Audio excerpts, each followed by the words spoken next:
자, 그래서 오늘 여섯 번째가 아니라 맞나? 다섯 번째 교회, 사대교회에 대한 말씀을 전하려고 합니다. 오늘 말씀의 제목은 성령이 교회되게 하신 말씀을 들을지어다. 다섯 번째고, 거기 말씀의 제목은 살아있는 교회, 이렇게 하면 될 것 같아요. 살아있는 교회. 자, 옆에 지체기 한번 봅시다. 살아있는 교회. 네.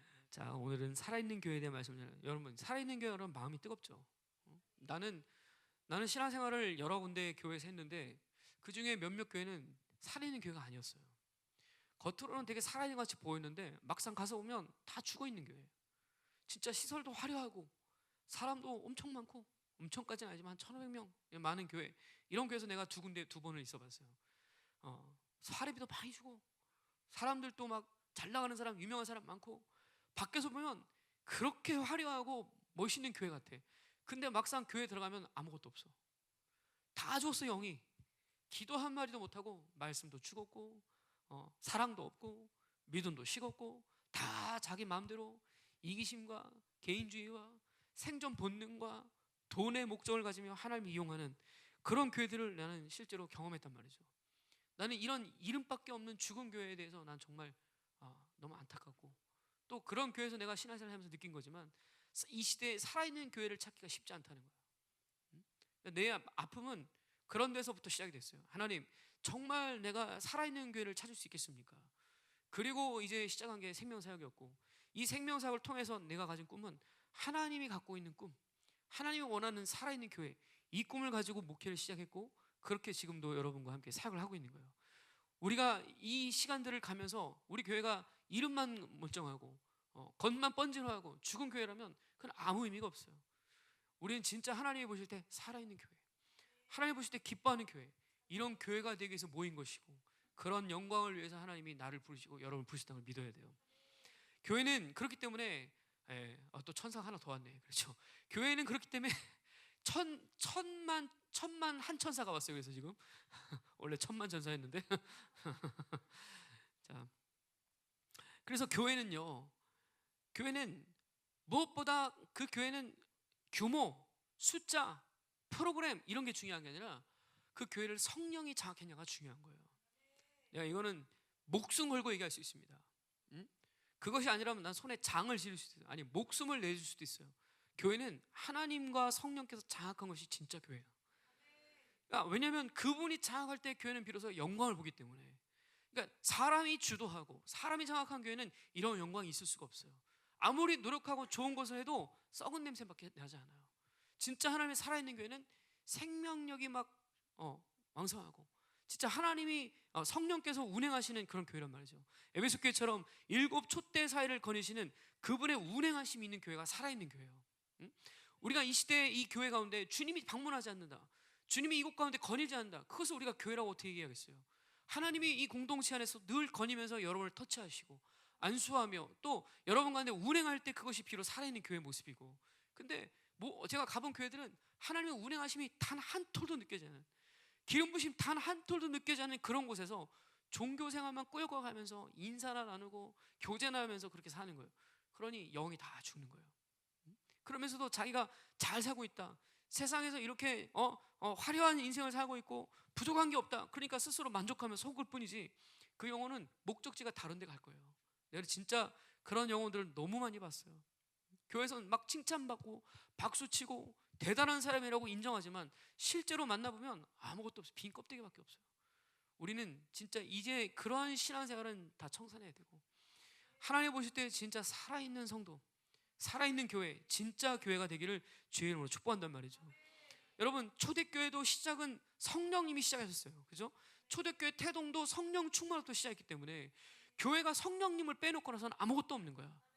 교회는 무조건 성령이 하는 말을 들어야 되는 것이고, 그 음성을 듣는 것이 비로소 하나님이 교회라고 우리가 말할 수 있는 것이죠. 그러니까 이 시대 교회가 성령께 오로지 집중하지 않아요. 성령의 말만 듣는 게 아니라 세상의 말도 듣고 사람의 말도 듣고 여론도 듣고 또 사람의 어떤 평가를 듣고, 그러니까 성령의 음성을 안 들어. 성령님이 뭘 기뻐하는지, 하나님이 뭘 기뻐하는지 이거 안 들어. 그냥 세상이 원하는 데 맞춰야 되고 사람이 원하는 걸 추구해야 되고, 그것이 마치 잘하고 있다고 속는 것이 당연하고 일반적인 그런 시대에 우리가 신앙생활을 하고 있는 거예요. 이게 하나님 기뻐하는 교회가 될 수 없어요. 진짜 하나님이 기뻐하는 교회는 오직 성령의 음성에만 귀를 기울이고, 성령이 기뻐하는 교회, 하나님이 인정하는 것이 하나님의 교회일 줄 믿습니다. 그죠? 나는 이런 교회를 꿈꾸고 있는 것이고, 우리 공동체 모두는 이런 교회가 되기를 모인 줄 믿습니다. 이 교회가요, 성령의 보이스가 아니라 사람의 여론, 그리고 자기 필요와 만족을 추구하고 세상의 평판을 추구하기 시작하면 이름은 교회지만 실상은 교회가 아닌 거예요. 이름은 교회지만 그거는 동아리와 똑같은 것이고, 클럽일 수도 있는 것이고, 아니면 세상에 있는 좋은 단체와 다르지 않아요. 사회봉사단체, 아니면 교제 장소, 그런 것밖에 되지 않아요. 우리는 이 시즌에 교회가 교회되고 예배가 예배되는데 목숨 걸 수 있는 그런 하나님의 교회가 될 줄 믿습니다. 성령의 음성을 귀 기울여 들을 수 있는 교회, 하나님이 말씀하신 것에 대해서 목숨 걸 수 있는 교회. 어떤 대중의 우리 교회는 이런 생각을 하는 사람이 있는 것 같아요. 목사님 말과 하나님 말은 다른 것 같다. 여러분 착각하지 마세요. 내가 선포하는 것은 하나님의 의지를 선포하는 거예요. 그러니까 목사님이 사인 안 주면, 목사님이 말씀하셔도 하나님이 사인 안 주면 나는 안 움직일 거예요. 그거 여러분 교만입니다. 여러분에게 사인 주기 전에 먼저 나한테 말씀하세요. 여러분이 해야 될지 말지 결정하기 전에 먼저 하나님은 나한테 말씀하신단 말이에요. 근데 자기가 그걸 다 결정해 놓고 하나님이 사인 안 주면 자기는 계속 하겠다 이거죠. 그거 포기해야 됩니다. 정확히 포기해야 됩니다. 내가 왜 이렇게 얘기하냐, 그건 하나님께 물어보세요. 여러분이 영이 둔하기 때문에 못 들을 뿐이지 하나님이 이미 말씀하고 계세요. 이미 얘기하고 계시단 말이에요.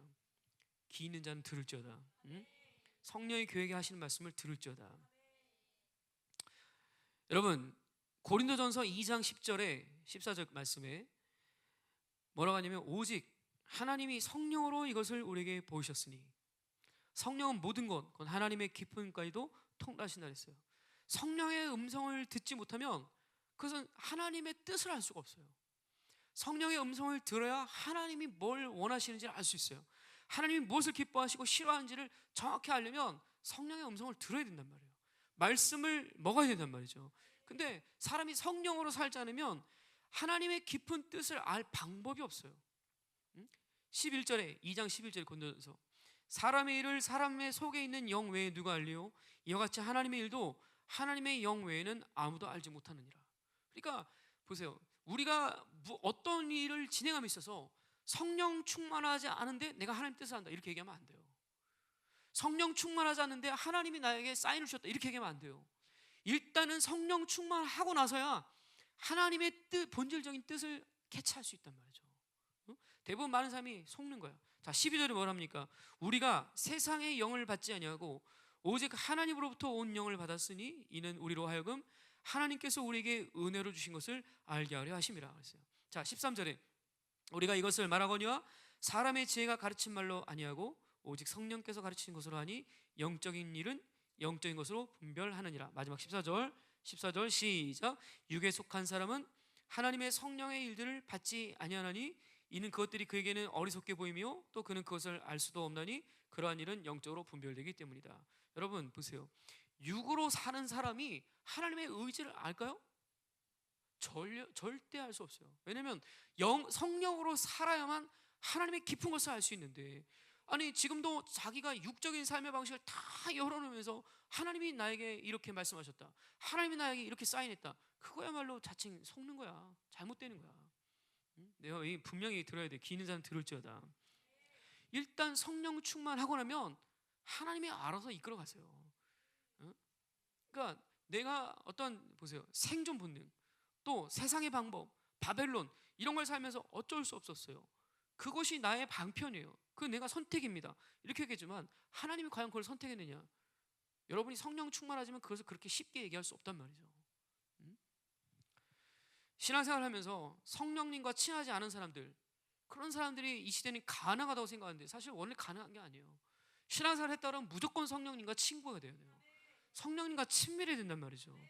여러분 이런 말들은 종교생활은 가능해요. 나는 신앙생활 하지만 아직 성령님을 몰라. 나는 교회는 다니지만 아직 성령님과 가깝지 않은 것 같아. 종교생활 할 땐 가능한 일이지만 우리가 진짜 참 믿음으로 산다는 건, 참 영으로 산다는 건 성령님과 아주 가까운 거예요. 친밀한 거예요. 그러니까 적어도 여러분이 믿음으로 살려고 그러면 반드시 성령님과 하나가 되어야 돼요. 그분은 어떤 분입니까? 우리를 위해 말할 수 없는 탄식으로 우리를 위해 기도하신다 그랬어요. 로마서 8장에. 아멘. 그러니까 그분과 친밀할 때 그분은 나의 편이 되어주시고, 또 요한 1서에도 우리를 보호하시는 보혜사 그랬어요. 파라클레토스, 우리를 변호하시는 분이에요. 그분과 함께 있어야 우리는 늘 의의 상태를 유지할 수 있는 거예요. 그리고 우리를 위해 중보하시고 우리를 보호하시는 그 성령님 없이 어떻게 우리가 이 믿음의 시간들을 통과할 수 있냔 말이죠. 그러니까 오늘 한 주간 살면서도 성령과 거리가 멀어진 사람들, 성령의 음성을 듣지 않는 사람들, 성령 충만을 떼어놓고 그냥 내가 할 수 있는 것으로 다 한다라고 생각하는 사람들 깊이 회개됩니다. 아멘. 응? 여러분, 이 성령과 하는 일들이 사람이 볼 때는 어리석게 보인다는 거예요. 왜냐하면 쉬운 방법이 있는데 굳이 뭘 그렇게 기도하고, 아니 그렇게 편안하게 지금 잘 되고 있는데 굳이 왜 하나님이 원하는 방향으로 내가 방향을 틀어야 돼? 그거야말로 세상 사람들이 볼 때는 어리석게 보인단 말이죠. 그러나 영적인 사람들은 그게 무슨 얘기인지 알아요. 영적인 사람들은 왜 그것을 내가 포기해야 되는지, 왜 하나님이 원하는 길로 가야 되는지 정확히 알아요. 내가 긴 얘기 할 필요 없어요. 하나님이 말씀하신다 얘기 한마디 하면 영적인 사람들은 아멘하고 받아요. 근데 육으로 사는 사람들은 백날 얘기해도 그게 아닐걸요? 그게 아닙니다. 안 그럴 수 있어요. 수많은 가능성을 자기가 다 열어놔요. 여러분, 든든한 교회는 그렇게 배우지 않았어요. 우리는 그렇게 신앙생활 하지 않아요. 그죠? 하나님이 기뻐하는 것을 선택하고 영으로 성령으로 살 수 있는 모든 분량을 우리는 계속 일깨우고 있는 거예요. 특별히 여기 고린도전서 13절에 뭐라 했냐면 사람의 지혜, 사람의 지식으로 우리가 가르치지 않고, 2장 4절에 그죠? 사람의 설득력 있는 지혜의 말로 하지 않는다 그랬어요. 그리고 성령의 나타나신과 능력을 한다 그랬어요. 그러니까 우리는 이 모든 사역을 영적인 것에 초점을 맞추고 성령이 일하시는 것을 자꾸 진행시켜 나가야지, 육적인 방향을 놓고 자꾸 만들어가는 건 아주 다른 방향으로 간다는 것을 명심해야 됩니다. 아멘. 아멘입니다. 우리의 믿음은 하나님의 능력이 있는 것이 지혜 있는 게 아니에요. 내가 얼마나 많이 하냐, 내가 얼마나 많이 경험이 있냐, 내가 얼마나 많은 걸 할 수 있느냐가 중요한 게 아니에요. 그러니까 그런 사람들은 신앙생활도 어떻게 하냐면 노력해서 하려고 그래요. 애를 써서 하려고 그래요. 많은 수고를 하면 하나님이 인정하겠지 이렇게 생각해요. 여러분, 아무리 수고하고 아무리 노력해도 하나님이 기뻐하는 방향으로 서지 않으면 하나님은 그냥 그러고 끝나는 거예요. 이런 게 하나님의 마음을 모르는 거야. 하나님은 여러분이 큰 일을 하지 않아도, 엄청난 애를 쓰지 않아도 하나님이 기뻐하는 방향으로 선 사람이 하는 건 무엇이든 기뻐해요. 심지어 작은 청소 하나 하고 소자 한 사람에게 냉수 한 그릇 준 것만으로도 하나님 그것만으로도 너무 기뻐하세요. 여러분의 신앙생활을 지금도 그런 식으로 노력해서 사람을 설득하려고 그렇게 가져가면 안 돼요. 어떤 일이든 성령이 기뻐하시고 성령이 나타나시고 성령이 운행하시는 방향으로 여러분 모든 일을 결정해야 돼요. 지금 교회 성도들의 관계도, 또 나와의 관계도, 하나님과의 관계도 사람을 자꾸 설득하려고 하면 안 돼요. 그러면서 여러분은 뭐예요? 이세벨이 들어가는 것이고, 또 독재가 들어가는 것이고, 율법이 들어가는 거야. 사람을 그렇게 움직이면 안 돼. 일단은 성령님이 기뻐하는 방향으로 자꾸 들어가야 돼요. 그러니까 여러분이 이런 방향을 모른다, 그럼 일단 멈춰야 돼요. 이런 걸 할 줄 모른다 그러면 일단 중지시켜야 돼요. 그리고 하나님이 기뻐하지 않는 일은 반드시 포기하고 결단하고 내려놔야 됩니다. 그러나 하나님이 기뻐하신다 그러면 그 사업을 확장시키고, 하나님이 기뻐하는 영혼 구원과 하나님의 나라를 위해 헌신한 일을 전심으로 쏟아야 되겠죠. 아멘입니다. 우리는 올 시즌에 이런 육적 고리들을 다 끊어놓고 하나님이 기뻐하는 일에 헌신할 수 있는 하나님의 교회가 되기를 주의 이름으로 축복합니다. 네. 뭐 여러분이 이 말씀을 들을 때쯤이면 나는 일단 이탈리아를 좀 돌면서 땅을 밟고 하있을 텐데, 겉으로 보기 화려하고 좋아 보이겠죠. 제가 신행 때 가봐서 알지만 좋아 보이겠죠. 그러나 영이 얼마나 거센지 제가 압니다. 아마 지금도 이 말씀을 듣는 한 주간 동안 여러분들은 그런 부분에 시달린 사람 꽤 있을 거예요. 이세벨이 시달리고, 또 영적 전쟁하면서 피곤해지고, 또 감정의 소모 때문에 불편하고, 또 괜히 뭐가 억울하고 분노하고, 전부 영적 공격을 여러분이 지금 받고 있는 거예요. 그러니까 그런 전쟁인들이 왔을 때 여러분들은 캐치해야 돼요. 이건 나의 감정이나 나의 어떠함이 아니라 이게 영적 사회구나. 그리고 오늘 이제 이 시간을 통해서 반전하고 다시 돌파하시기를 주의 이름으로 축복한단 말이죠. 목사님이 예언적으로 얘기하는 거니까 그냥 믿음으로 받으세요. 안 싸우면 더 좋은 거고, 그렇게 시달리지 않았다면 여러분을 칭찬합니다. 잘 싸운 거예요, 그죠? 자, 근데 초대교회는 모든 사역자들은 다 이런 식으로 성령이 운행하신 걸 따라서 사역을 했단 말이죠. 그러니까 한 사람도 내 마음대로 내 생각대로 이렇게 신앙생활을 가져간 사람은 없었어요. 물론 그런 사람이 있다면 하나님이 알아서 교회에서 분리시켜있죠. 하나님의 이 모든 교회의 사역자들은 철저하게 성령의 인도하심을 따라가는 거예요. 그러니까 그렇기 때문에 하나님의 교회는 성령의 시스템이 중요한 거예요. 에베소 4장 11절 말씀처럼 사도의 영, 선자의 영, 복음 전파 영, 양육의 영, 전부 그 영이라고 얘기하는 건 왜 그런 거예요? 그건 성령이 다스리는 시스템이기 때문에 그래요. 하나님의 교회는 성령의 시스템이 구축될 때 그 영혼이 온전함을 가는 거예요. 응? 그러니까 거기서 사도영이 나가는 것이고, 성령 충만할 때 선자영이 나가는 것이고, 성령 충만할 때 양육과 복음 전파영이 나가는 것이죠. 그러니까 이 성령 시스템에 있는 교회는 예배 자체가 성령 안에서 예배해요. 기도도 성령 안에서 기도하고, 찬양도 성령 안에서 찬양하며, 봉사와 사역도 성령의 인도하심과 이끌림을 따라 하는 거예요. 그러니까 여기서 내 힘이나 내 방법이나 내 생각, 내 계획이 개입되면 그건 더 이상 성령의 시스템이 아니에요.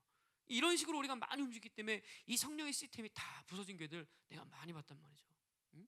서울에 있는 교회, 대전에 있는 교회, 어디 있는 교회, 심지어 내가 해외에 나가서 사역을 가봐도 그런 교회들 가운데 하나님의 이 성령의 시스템을 인정하고 그분께 집중하고 그분의 음성을 듣고 이런 교회를 정말 찾기 어려워요. 응? 여러분도 나가보면 알 거예요. 그러나 나가지 마시고 여기 계세요. 나가지 말고 굳이 나가서 방황할 필요 없어요. 보세요. 오직 우리는 성령께 순종할 때 성령님께서 교회를 교회되게 하시는 거예요. 그리고 우리의 예배 가운데 그분의 자유함과 평강 가운데 우리의 영혼을 안전함으로 이끌어가시는 바람에 우리 성령님 하시는 일이에요. 그러니까 이 시대에 우리의 승부수가 어디 있습니까? 그거는 마가복음의 말씀처럼 인간 예수를 통해 들은 것처럼 모두가 다 성령 충만을 확정짓는 거예요.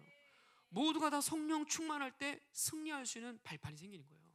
그러니까 성령 충만하지 않는데 예배드리고 있다. 그러면 여러분 옛날엔 이게 죄가 아니야. 그런데 이제 남은 자에게 있어서 성령 충만하는데 예배드린다. 그럼 이걸 죄라고 인식할 줄 알아야 돼요. 내가 성령 충만한데 어떤 일을 결정한다. 그거는 하나님이 기뻐하지 않는 영역이라는 걸 알아야 돼요. 내가 성령 충만한데 함부로 말을 한다. 그건 하나님이 기뻐하지 않는 일이라는 걸 우리는 알아야 돼요. 그러니까 반드시 이 시대의 승부수는 모든 시간 할 수 있다면 하루 24시간 풀타임으로 하나님의 성령에 장악되어 있어야 돼요. 무엇보다 교회는 모든 시간과 모든 공간에 하나님의 성령이 충만해야 돼요. 음지, 사각지대 이런 데가 없어야 된다는 거예요. 그런 교회가 되기를 선포합니다. 그것이 하나님이 꿈꾸는 이 시대의 남은 자의 교회 모습일 겁니다. 그죠? 자, 그래서 오늘 사대교회의 모습을 볼 텐데, 이 사대교회는 지금 옛날에는 사르디스라는 그런 명칭을 갖고 있는데 오늘은 사르트라는 이름을 갖고 있어요. 그래서 그 어디에 두아디라에서 남동쪽으로 40km, 48km 정도 이렇게 내려가는 곳에 있단 말이죠. 이 사대교회는 우리가 알다시피 칭찬이 없어요. 제가 지난주에 그저 두아디라 말씀하면서 잘못 얘기했는데 두아디라는 칭찬이 한 절 나오죠. 근데 사대교회는 한 절도 없어요. 이거 되게 아픈 말이에요, 그죠?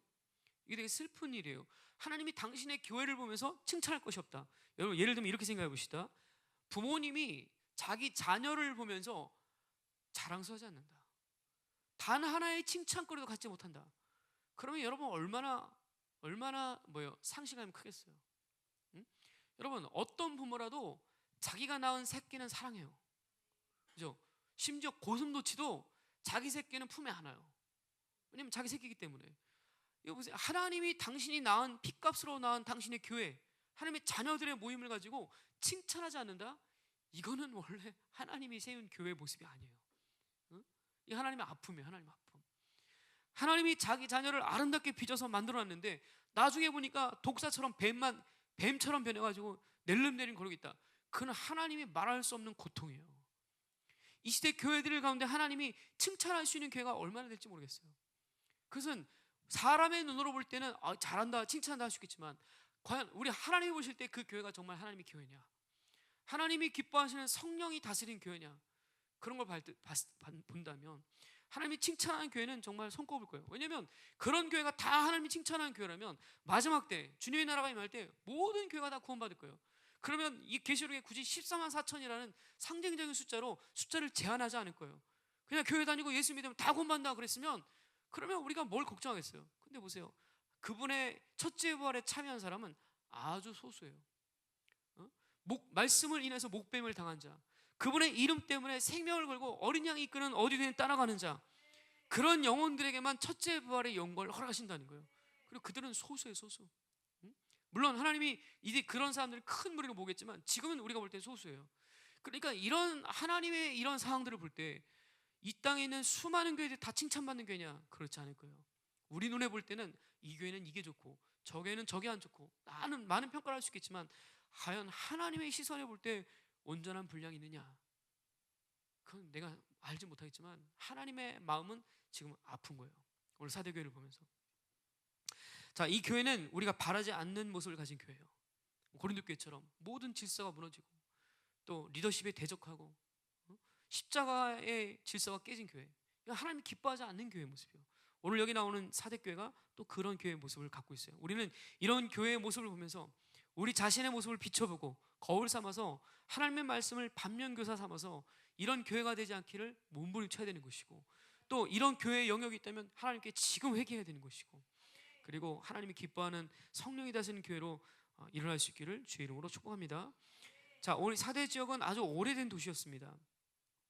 셈의 아들 함셈 야벳 중에 셈의 아들이었던 룻이라는 사람이 만든 도시예요. 그래서 이 도시의 사람들 이름을 루딤 사람이라고 불렀어요. 예레미야 46장 9절에 보면 루딤 사람에 대한 이야기가 나오는데 그 사람은 활을 당기는 사람들이었다 이렇게 얘기합니다. 그러니까 많은 고대 시대의 무기 중에 창도 있고 또 칼도 있고 수많은 것이 있겠지만 여기 나오는 이 루딤 사람들은 그래요. 활을 당기는 루딤 사람. 이 사람이 바로 여기 루디아 사람이에요. 그러니까 이 사람들은 활이 주목이에요. 누구처럼? 우리나라처럼, 그죠? 동이 민족, 그죠? 활을 잘 쏘는 민족. 그러니까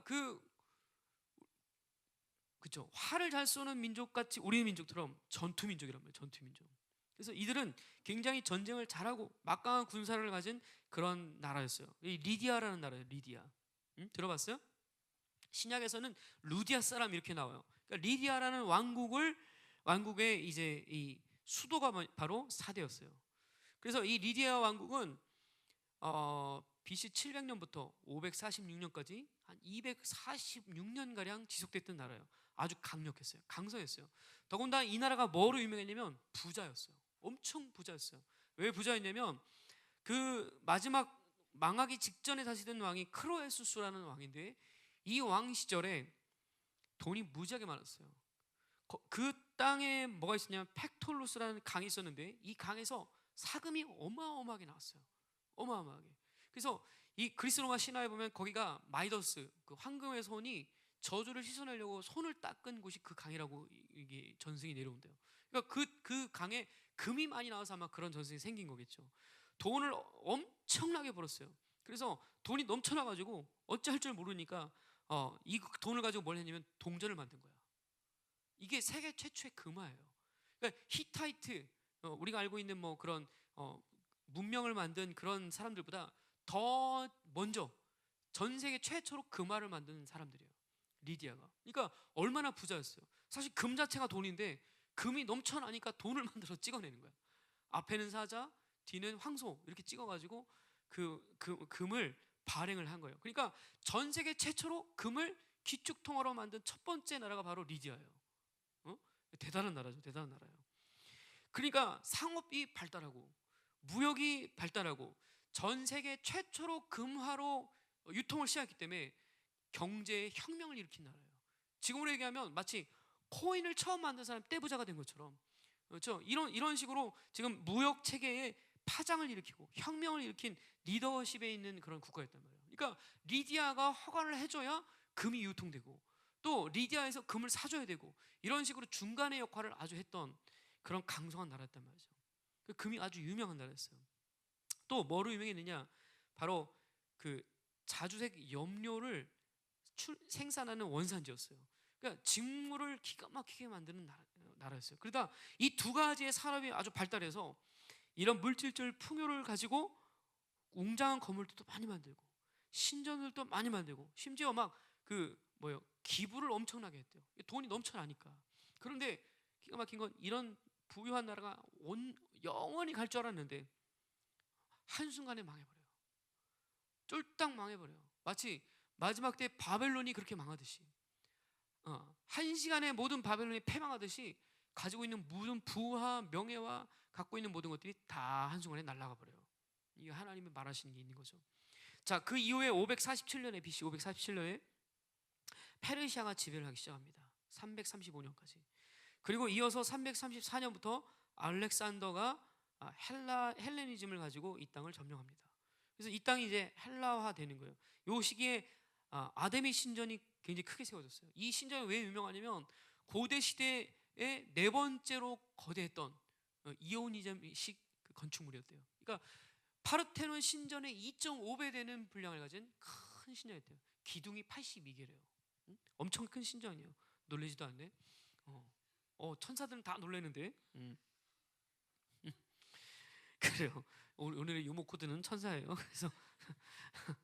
그래서 알렉산더가 BC 134년까지 200년 동안 요 시기를 다스려요. 여러분, 한 나라가 38년만 일제 치하에 있었어도 우리는 많은 민족 정기를 이뤘어요. 그죠? 그리고 우상을 섬기고 귀신들이 득세하는 시간들이 왔었어요. 근데 한 제국이 200년을 이 땅을 다스렸다 그러면 이미 이 땅은 우상으로 물든 거예요. 헬라의 신들의 우상으로 물들었어요. 그 다음에 이어서 또 로마가 왔죠. BC 134년부터 AD 395년까지 엄청나게 오랜 시간을 로마가 통치했어요. 그러니까 이 시간에 필연적으로 황제 숭배의 신전들, 그리고 공중 목욕탕, 그리고 심지어 로마 때는 뭐가 유명하냐면 김나지움, 우리가 알고 있는 그죠? 짐의 원어, 김나지움의 짐이 뭐냐면 체육관이죠. 체육관, 헬스장. 그러니까 헬스장이 이때 생겼어요. 그래서 지금도 가면, 지금도 현재 이 사르트 지역에 그 김나지움이 그 규모가 엄청 커요. 우리 교회 한 6배 정도 될 거예요. 그런 김나지움을 갖고 있어요. 6배가 뭐야? 내가 볼 때 10배가 되는 것 같아. 그런데 그 헬스장을 카라쿨라라는 황제가 만들었어요. AD 210년에. 아주 폭군이죠. 그 남자 둘이 통치했는데 변태 같은 동성애자인데 요 왕이 이때 이 김나지움을 만든 거예요. 그 김나지움은 단지 운동만 하는 데가 아니라 이런 성적인 것도 함께 오고 그런 공간이었어요. 그런데 거기에 특이한 게 뭐냐면 유대인들이 큰 공동체였어요. 얼마나 컸는지 모르지만 일단 건물을 보면 큰 공동체가 우리가 알 수 있어요. 왜냐하면 김나지움의 일부를 돈을 주고 유대인이 사요. 돈이 많은 거야. 그걸 사가지고 거기에 2층 건물을 만들고 거기를 유대인 회당으로 만들어요. 시나고그 회당을 만들어요. 그래서 1층은 남자들 쓰는 곳, 2층은 여자들 쓰는 곳. 그 회당의 규모가 우리 교회 한 4배 정도 될 거예요. 커요. 그러니까 1000명 정도를 수용할 수 있는 공간이에요. 우리 교회가 한 여기 많이 앉으면 200명 조금 앉겠죠. 그러니까 한 1000명, 빠득해서 1000명 정도. 지금 생명사역 집회하는 정도의 규모를 가진 큰 회당이 있는 거예요. 나중에 우리 모두가 터키 한번 가면 이거 볼 수 있겠죠, 그죠? 그날이 언제 올지 모르지만 주님 오기 전에 한번 갔으면 좋겠네요. 천사들 아멘. 오케이. 우리 교회는 아멘 안 해도 천사도 아멘. 천사들 다 아멘 했어요. 자, 그런데 이 도시가, 이 로마가 통치할 때 AD 17년에 강진이 일어났어요. 그래서 이 도시가 폐허가 된 거예요. 그러니까 로마가 만들었던 신전, 목욕탕, 김나지움 이런 게 또 한순간에 삽순간에 다 무너진 거예요. 그러니까 사대에는 뭘 돈이 있어서 만들었다 그러면 그게 다 무너지는 일이 반복적으로 일어났어요. 그래서 로마의 티베리우스 황제가 재건할 수 있도록 지원을 해줘요. 그래서 이 도시를 옛날같이 화려하게 짓진 않지만 적어도 방어를 해야 되겠다 해서 성벽을 둘러요. 3면을 성벽으로 두르는데 성벽의 폭이 20m예요. 우리 교회 여기서부터 저기까지 한 13m 되거든요. 그러니까 20m 되는 폭을 가진 성벽이었어요. 높이가 10m예요. 이런 거대한 장벽을 가진 방어 도시로 이 도시를 만든 거예요. 그러니까 여기는 군사적으로 그런 곳이었어요. 그래서 아나톨리아 반도, 지금 얘기하면 터키 땅이죠. 이 반도의 가장 큰 방어성이 뭐였냐면 바로 사대였어요. 그러니까 사대는 겉으로 보면 엄청나게 강하고 안으로 보면 엄청나게 부유하고 엄청나게 유명한 것 같지만 사실은 지진하면 맨날 쫄딱 망하고 적들이 쳐들어오면 맨날 무너지고 이름만 유명한 교회예요. 이름만 유명한 성이었단 말이에요. 그래서 오늘 뭐라고 해요? 너가 살아있는 것 같지만 실상은 죽어있다 이렇게 얘기하는 거예요. 자, 이런 로마가 지난 이후에 로마가 망하죠. 그 강력했던 로마 제국, 그죠? 전 유럽의 절반 이상을 차지했던 로마가 한순간에 망해버려요. 그것도 외부에서 전쟁 때문에 진 게 아니라 내부에서 반역이 일어나서, 내부에서 반란이 일어나서 로마가 망해버려요. 그리고 두 개로 갈라져 버리죠. 서로마와 동로마로 갈라져요. 그리고 이 동로마가 이 땅을 다스립니다. 비잔틴 제국이죠. 이 동로마가 여기를 한 200년가량 다스렸는데 그때 비잔틴 시대 교회가 아직 남아 있어요. 근데 그 김나지움 앞에 있는 그 비잔틴 교회는 규모가 얼마나 조그만한지 몰라요. 그러니까 한마디로 여기는 완전히 위축된 거예요. 강성했던 그 시절은 다 끝나고 이제 초라한 모습만 남아 있는, 명맥만 유지하는 그런 성이 된 거예요. 이것이 이 4대 지역의 배경이에요. 재밌죠? 천사들 다 재밌다니까 계속 하겠습니다. 그래서 자, 근데 이 교회에 누가 있었냐면 클레멘트라는 목사님이 계셨어요. 바울 사도의 제자였어요. 클레멘트. 그리고 또 바울 사도의 제자 중에 하나는 멜리토라는 분이 있었는데 이분도 이 교회의 목사님이었어요. 이 두 분 때 이 교회가 엄청나게 부흥을 맞았어요. 말씀도 부흥이 일어나고 다 부흥이 일어나는데 오래가지 못하고 부흥이 한순간에 냉랭하게 식어버려요. 이게 4대 교회의 특징이에요. 그러니까 막 확 일어났다가 확 식어버려요. 이런 식으로 부흥이 오는 것 같은데 한순간에 모든 걸 다 잃어버리는 거야.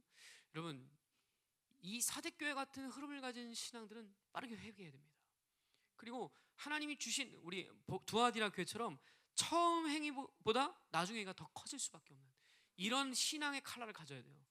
어제보다 더 나아지고 이전보다 더 성장하고 온전해지고 섬세해지고 넓어지는 이런 신앙의 칼날을 우리가 가질 수 있기를 주의 이름으로 축복합니다. 자, 그래서 3장 1절에 보니까 4대 교회 사자에게 편지하라.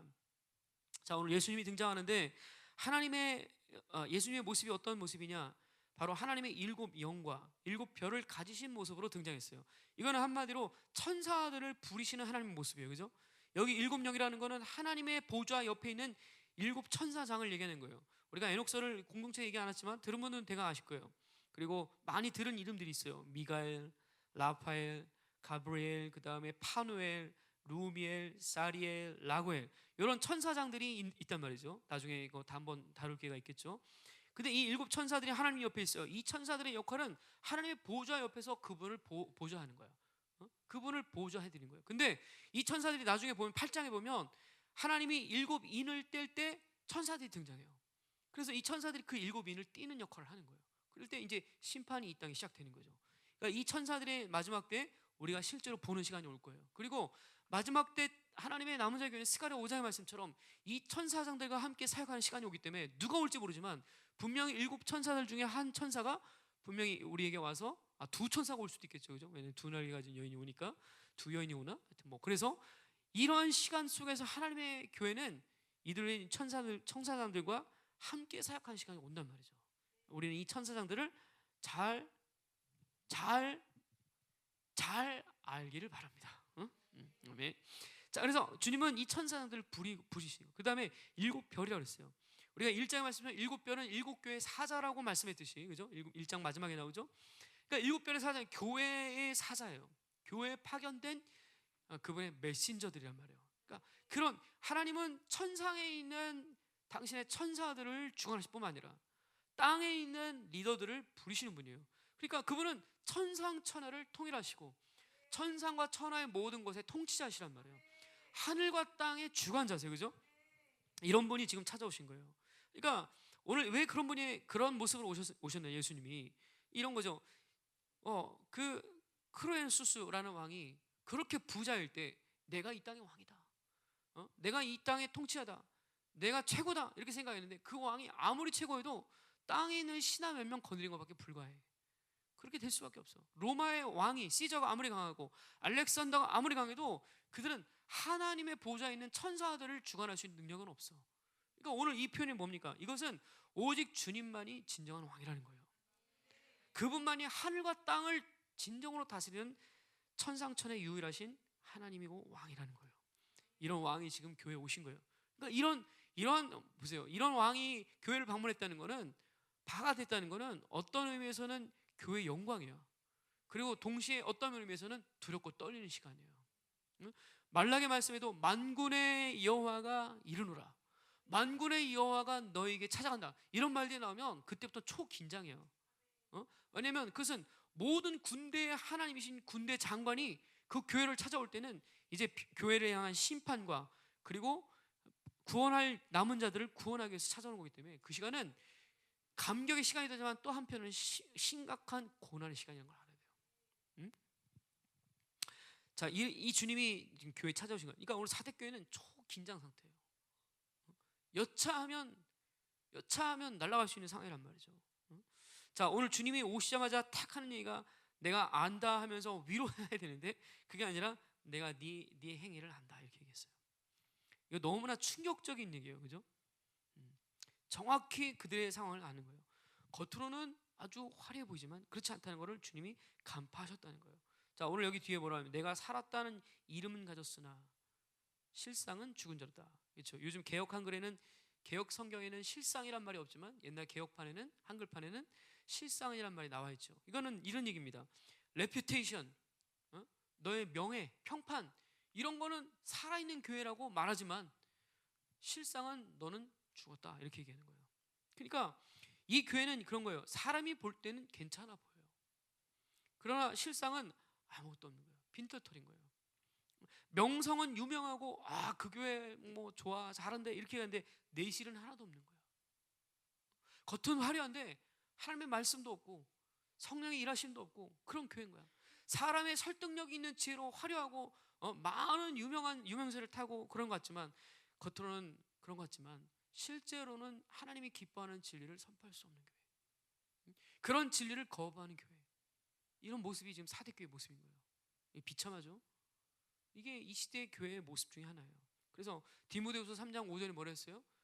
경건의 모양은 있으나 경건의 능력을 부인하는 자들에게서 너희가 돌아서 그랬어요. 그러니까 여러분 잘 보여야 됩니다.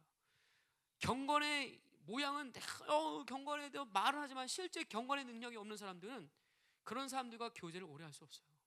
우리 교회 안에도 임재만 가지고 사는 사람들, 그런 사람 오래 못 갑니다.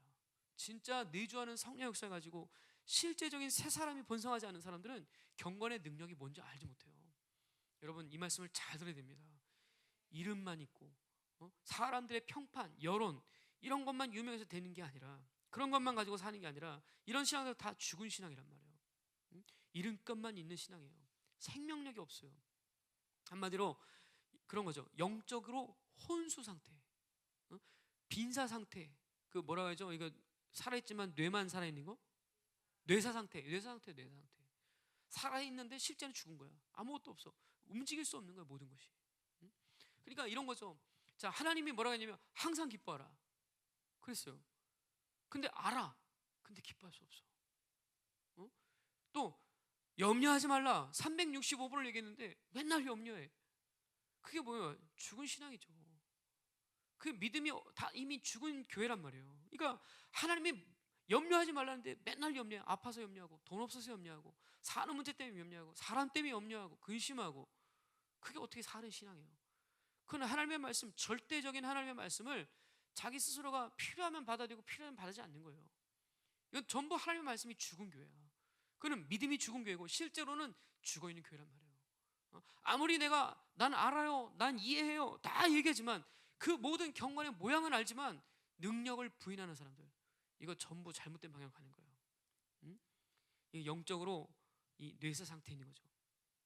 여러분, 우리는 이런 죽은 교회를 거부합니다. 우리는 살아있는 교회가 되길 갈망해요. 살아있는 믿음을 갖길 갈망합니다. 그것은 사람이 얼마나 좋냐 나쁘냐 이런 평판 중에 아니라 주님이 우리를 기뻐하는 교회, 주님이 보실 때 인정하는 교회, 이런 교회가 되기 위해서 우리는 지금도 모인 거예요. 아멘입니다. 아멘. 그러니까 사람의 눈에 보기 좋게 하지 마세요. 사람을 기쁘게 하는 일에 너무 열심히 하지 마세요. 오히려 우리의 모든 것을 다룰 수 있는 하나님을 두려워하고 그분을 기쁘게 해야 돼요. 내가 사람을 기쁘게 하랴 하나님을 기쁘게 하랴.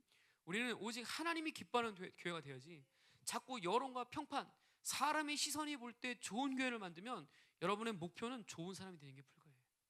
교회는 좋은 사람이 만드는 게 아니라 하나님이 기뻐하는 영혼들을 세우는 교회야. 그것이 그리스도를 본받는 교회의 모습이고, 그 바로 그 에베소 교회고 이 시대에 우리가 추구하고 하나님이 바라는 그런 교회의 모습인 줄 믿습니다. 우리는 이 일에 목숨 걸어야 돼요. 분명히 좋은 사람, 사람이 볼 때 괜찮은 교회, 그런 교회가 되려면 세상이 세고 셌습니다. 우리는 그런 교회 원하는 게 아니에요. 하나님이 기뻐하는 교회가 되기 위해서 몸부림치는 거예요. 그죠? 완전하다고 말할 수 없겠지만 우리가 가는 궁극적인 목표는 그 방향에 있다는 것을 다시 한번 말씀드려요. 자, 2절 말씀 봅시다. 2절에 보니까 이제 이런 책망받는 것들을 이제 살리기 위해서 주님이 극처방을 내리세요. 극처방. 사람이 어디가 아프면 긴급한 약을 쓰잖아요. 그것처럼 주님이 급한 처방을 내리시는 거예요. 자, 2절 말씀 같이 읽읍시다. 시작.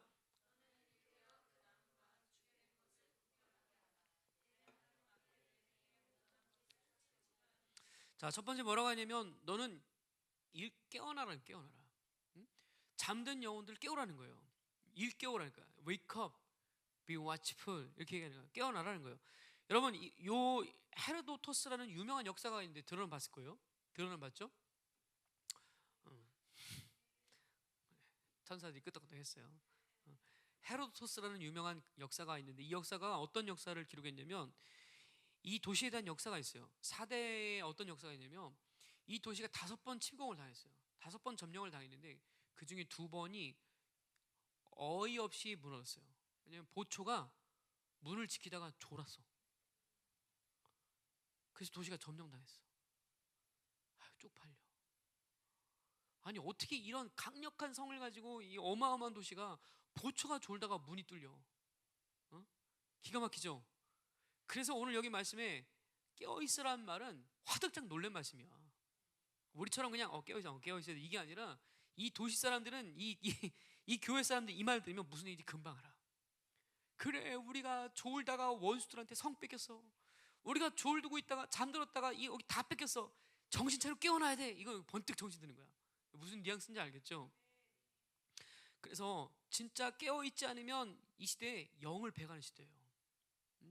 잠깐 우리가 방심하고 육으로 살면 즉각 영이 도난당하는 시대란 말이에요. 에베소 5장 14절에 자 뭐라고 선포합니까? 그러므로 이르시기를 잠자는 자요 잠자는 자요 잠자는 자요 자요 잠자는 자요. 여러분 말고 천사들 얘기하는 거예요. 깨워서 죽은 자들 가운데 일어나라 그랬어요. 응? 지금도 졸면 안 돼. 몇 시간에 그래 그래 너 야, 그래 있어 그 천사. 그렇죠. 그 예배 시간에 조는 거예요. 여러분 습관입니다. 진짜 이거 위험한 거예요.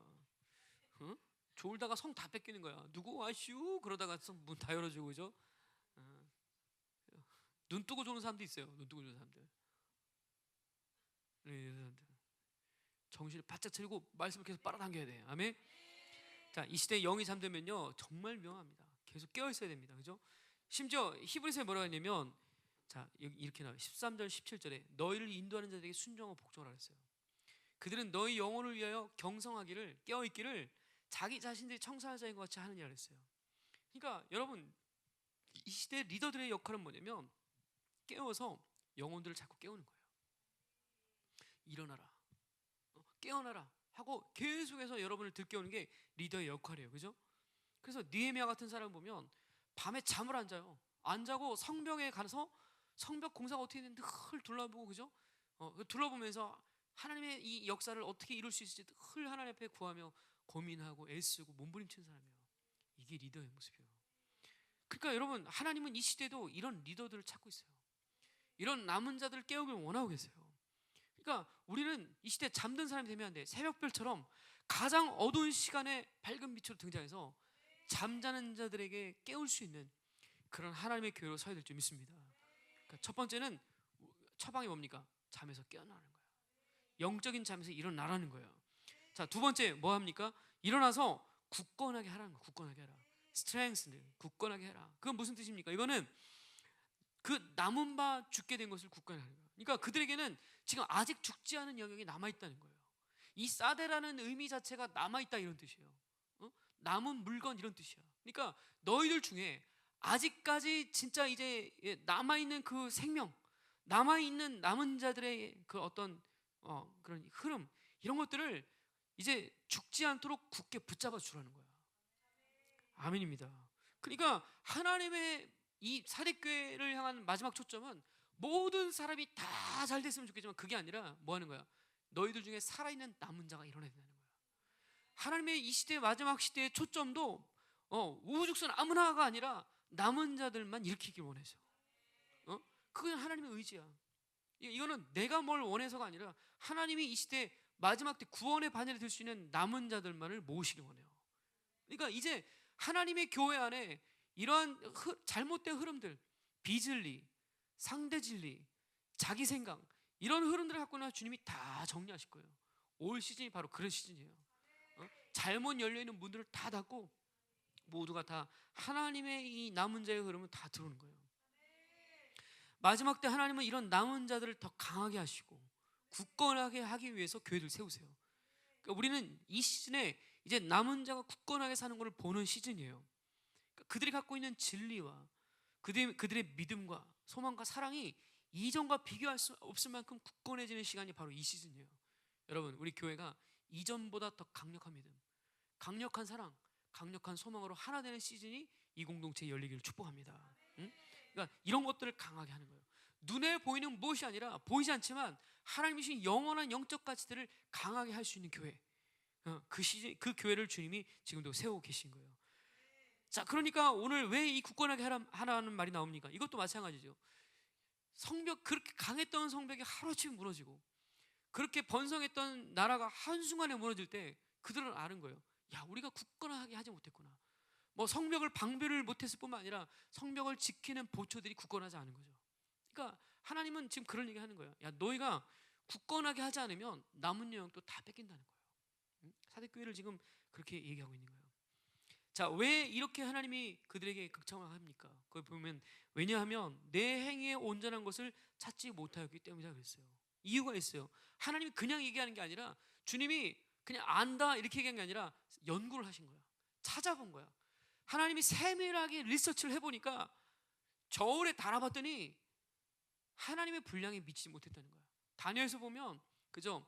그 다리오 왕이 아니죠. 그 뒤에 누구 나오나? 하여튼 거기서 보면 다니엘의 연회장에서 손가락에 나타나서 글을 쓰죠. 메네메네 베데 데베 우르바신인가? 우바르신인가? 그 글을 쓰잖아요. 그죠? 그건 뭡니까? 이제 하나님의 저울에 달아봤더니 왕의 분량이 미치지 못했다. 이제 하나님이 이 나라를 베레스 반으로 가른다 이런 뜻이에요. 그러니까 그 하나님의 분량에 미치지 못했기 때문에 이 나라를 잘라버린다 이런 뜻인 것처럼 오늘 똑같아요.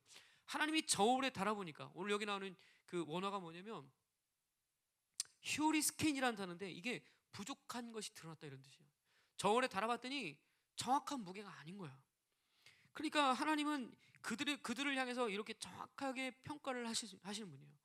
그리고 이 행위란 말 자체가 에로곤인데 바로 이런 거죠. 믿음의 분량이 온전하지 않은 거야. 믿음이 살아있는 것 같은 이름이 있지만 실제로 들어가면 1g도 안 되는 거죠.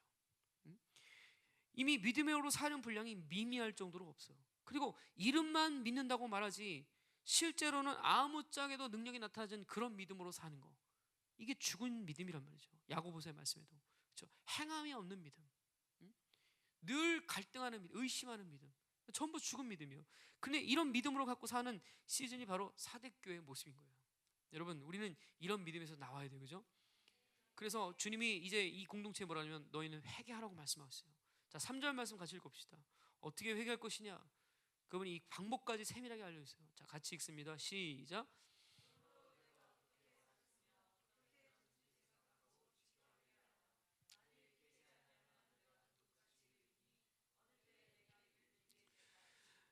자, 뭐라고 말씀하시냐면 이제 회개의 첫 단계가 뭐냐면 어떻게 받았으며 어떻게 들었는지를 생각하라 그랬어요. 여기 생각하라고 하지만 실제 원어는 기억하라 이런 뜻이에요. Remember 하라. 그러니까 우리가 어떻게 복을 받았는지 기억하는 거예요. 잊지 않는 거예요, 한마디로. 여러분, 이스라엘이 출애굽하고 광야에 나오자마자 한 일이 뭐냐면 하나님이 어떻게 우리를 구원했는지 다 잃어버린 거예요. 하나님이 얼마나 기적같이 우리를 구원하시고 독수리와 날개 아래 우리를 품으시고 우리를 머리털 하나 상하지 않게 하고 신발도 해지지 않게 하시고 옷 하나도 해지지 않게 구원하셨다는 이 모든 사실을 이 순간 한순간에 싸그리 다 잃어버리고 먹을 게 없다고 투정하고 좋은 땅을 언제 보여줄 거냐고 투정하고 그런 모습으로 하나님이 주신 것들 다 망각해버리는 거예요. 여러분, 사람이 얼마나 간사하냐면요, 망각이 큽니다. 좋을 때는 다 좋은데 자기 힘들면 모든 은혜를 싸그리 다 잃어버려요. 아니, 이렇게 패역할 수가, 이렇게 배은망덕할 수가. 여러분, 하나님의 성품은 그렇지 않아요. 하나님은 우리가 선한 일을 한 것을 1000대까지 기억하세요. 근데 사람은 조금만 서운하면 모든 잘해준 일 다 잃어버려. 얼마나 간사한지 몰라요. 사람이 그래요. 망각이 그래. 그러니까 막 은혜 받으면 해거리고 좋아서 목사님 사랑합니다 그러는데 은혜 떨어지면 완전 그건 깡패야, 그죠? 쳐다도 안 봐, 인사도 안 해. 여러분, 우리가 이 복음을 어떻게 받았는지, 어떻게 구원을 받았는지, 어떻게 하나님 말씀을 들었는지 이걸 기억해야 돼요. 여러분, 지금도 내가 이렇게 말씀을 준비해까지 얼마나 많은 시련한지 여러분 다 모를 거예요. 그러나 여러분, 하나님 아시겠지, 내가 그런 마음으로 하지만 여러분도 이 전하는 분량이나 이런 깊이나 이런 것들이 결코 가볍게 하는 걸 아니라는 걸 여러분 알 거예요, 그죠? 내가 3년의 시간, 이제 4년 차지만 4년 차 동안 목회를 하면서 여러분에게 말씀을 전할 때 대충 전하고 적당히 전하고 그러지 않은 거 여러분 다 기억해요, 그죠? 할 수 있다면 모든 것을 다해서 말씀을 전하려고 몸부림치고 여러분이 안단 말이죠. 인정할 필요는 없지만 여러분이 그런 거예요. 하나님이 여러분을 구원하시고 어떻게 부르셨는지, 그리고 어떻게 여러분이 이 복음을 들었는지, 이전에 여러분에게 어떤 은혜를 주셨는지, 그리고 지금도 그 은혜가 어떤 은혜인지를 기억하라는 거예요. 마음판에 다시 새기고 그래서 읽고 묵상하라는 거예요. 그래서 하나님 뭐라고 했어요? 너희가 어딜 가든지 그 말씀을 주여로 묵상하며 문설주에 메고 기호에 차서 메고 좌우에 바르고 밭에 가든지 들에 가든지 앉을 때 일어설 때 길에 행할 때든지 잠을 잘 때든지 어느 때든지 그 말씀을 주여로 묵상하라고 했단 말이죠. 그것은 하나님이 우리를 구원하는 것을 잊지 말라는 거예요. 여러분, 사람이 패역해지는 이유는 바로 구원을 잃어버리기 때문에 그래요. 하나님의 구원의 감격과 구원의 은혜를 잃어버리기 시작하면 그 사람은 하나님께 아주 배은망당한 사람입니다.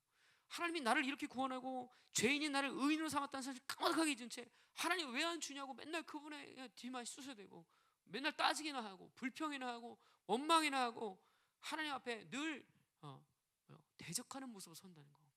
이게 이 출애굽한 1세대의 약점이죠. 여러분, 우리는 그 시즌을 빨리 지나가야 돼요. 빨리 지나가고 이제는 정말 여호수아에서 말씀에 철저하게 생명 걸고 목숨 걸 수 있는 그런 시즌이 우리 공동체에 다 일어나야 될 줄 믿습니다. 자, 그 다음에 두 번째 어떻게 하는 거냐? 그 말씀을 지켜야 된다는 거예요. 이거는 오베이라는 단어를 쓰는데 오베이 잇, 그 말씀에 순종하라는 거예요. 그러니까 말씀을 먹으면 일단 여러분은 그 말씀 먹으면 그 다음 반응이 뭐냐면 순종하는 거예요, 그죠? 자, 어떤 사람 이런 사람이 있어요. 말씀은 들었지만 순종은 나중에 할게요. 말씀은 들었지만 순종은 내가 알아서 할게요. 아니에요. 말씀을 먹으면 순종하는 거예요. 그것이 바로 회개의 과정이에요.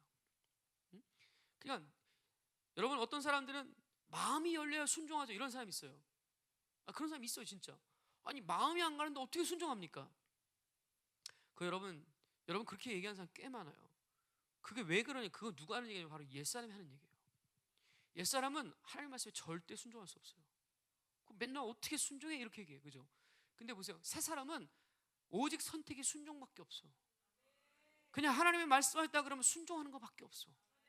거기에 과타부타 다른 걸 붙이지 않아. 왜냐면 새 사람은 육체를 쳐서 복종시키는 힘이 있기 때문에 그래요. 하나님의 말씀에 굴복할 수 있는 힘이 있기 때문에 그래요. 그러니까 오직 새 사람만이 순종을 선택할 수 있는 거야. 그건 한마디로 이미 회개 상태에 들어온 거야. 그러니까 지금도 하나님의 말씀은 그렇지만 나는 순종은 못하겠습니다. 그는 이미 육이 자신을 다스리는 상태예요.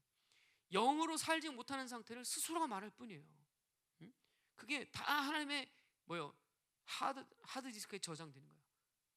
다 기록되는 거야. 우리가 어떤 말을 하는지, 어떤 생각을 하는지. 여러분, 이런 것들을 다 회개해야 돼요. 내가 하나님의 말씀이 그렇다면 아멘 해야 되는데, 그 말씀이 그렇다면 아멘 해야 되는데 그게 아멘이 아니라 그런데요, 그럼에도 불구하고요, 하지만 이렇게 나오는 모든 말들이 다 여러분의 기준에서 나오는 여러분의 결정들이에요. 이런 거 여러분 잘 몰랐지만 이제 이 말씀 들으면서 조명을 받아야 된다 이거죠. 그리고 세 번째 어떻게 하는 거예요? 회개하는 거예요. repent. 이거는 방향을 완전히 유턴하는 거예요. 돌이키는 거예요.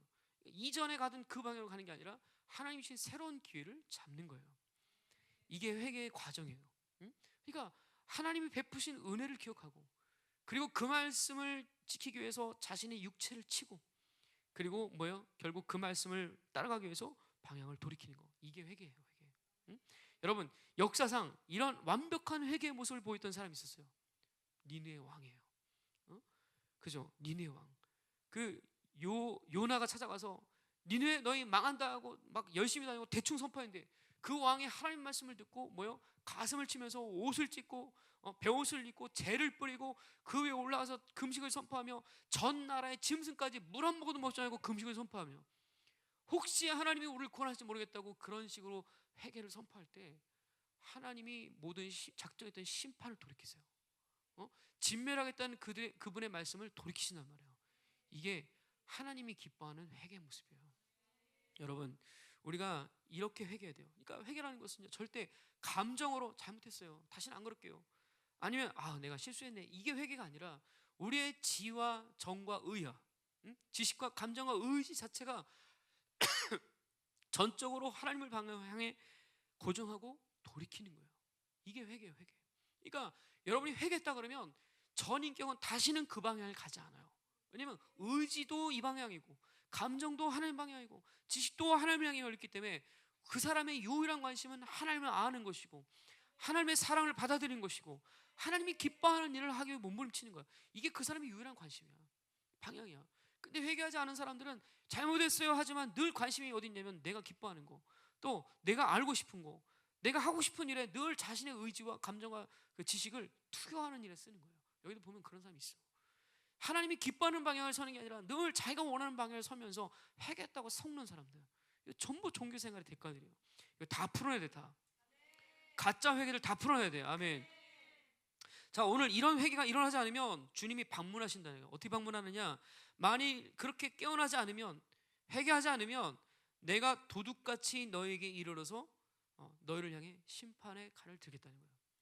이건 하나님의 파가드, 방문이 바로 심판의 방문이 오는 거죠. 여러분, 원래 여러분이 알다시피 하나님의 교회는 이런 식으로 하나님을 마주하지 않아요. 하나님의 교회는 데살로니가전서의 말씀처럼 형제들아, 때와 시기에 관한 너희가 너에게 말할 이 필요가 없다 그랬어요. 그죠?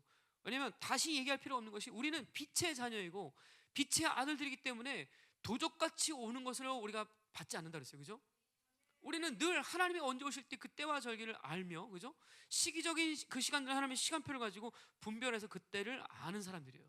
그래서 때를 분별해서 선한 청지가 돼서 때를 따라 양식을 나눠주는 선한 청지의 직분을 하나님의 남은 자들에게 주신단 말이에요. 근데 그러지 못하는 그런 타락하고 타협한 교회들은 때를 따라 양식을 나눠줄 수도 없을 뿐더러 그 때가 언제 알지 못하기 때문에 그런 일을 도무지 할 수가 없는 거예요. 여러분, 데살로니가전서 5장 1절에 이렇게 2절부터 이렇게 나오죠. 주의 날이 밤에 도적같이 이룰 줄을 너희 자신이 자세히 알기 때문이다. 그런데 여기 뭐라고 합니까? 형제들아, 너희는 어둠에 있지 아니하매 그날이 도둑같이 너에게 임하지 못하리니 너희는 다 빛의 아들이요 낮의 아들이라. 우리가 밤이나 어둠에 속하지 아니하나니 그러므로 우리는 다른 이들과 같이 자지 말고 오직 깨어 정신을 차릴지니라. 이 시즌은 바로 그런 시즌이에요. 그러니까 세상에 많은 사람들이 다 잠들 거야. 어떤 면에서는 신앙생활 하는 사람들마저도 믿음이 이제 사라지고, 그 다음에 사랑을 잃어버리고 소망을 빼앗기고 전혀 다른 방향을 향해 추구하는 사는 사람들이 우후죽순 생길 시즌이야. 그러나 이 시즌에 하나님의 새벽별 같은 남은 교회들은 이제 빛의 자녀로서 잠들지 않고 깨어서 근신하여서 이 시즌을 주님을 맞이할 준비를 하는 교회가 되는 거예요. 우리는 이런 교회가 되길 줄 믿나이다. 그죠? 자, 4절에 보니까 이런 사람들이 있었어요. 그런 사람들이 있었단 말이에요. 소수지만 4절 말씀 같이 읽겠습니다. 시작.